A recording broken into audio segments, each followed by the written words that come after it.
আমাকে কেউ চিরকাল মনে রাখবে এমন উপযুক্ত কারণ আমি কখনোই কারো জন্য হতে পারিনি। অকারণে অপ্রয়োজনে আমার খোঁজ খবর নেবে এমন মানুষ আমি কারো জন্য কখনোই হতে পারিনি। আমায় কেউ ভালোবেসে আগলে রাখবে এমন ভাগ্য নিয়ে এই পৃথিবীতে আমি আসিনি। কেউ প্রয়োজনে একটু আধটু খোঁজ খবর নেবে, আবার প্রয়োজন মিটে গেলে ঠিক আমায় একা করে দিয়ে চলে যাবে। আমি ঠিক এতটারই যোগ্য।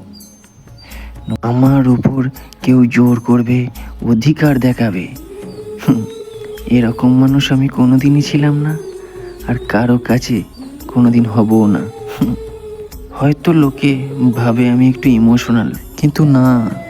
নমস্কার, আমি সুমন। আজ 31শে জানুয়ারি 2025। তোমাদের সকলকে টাটা।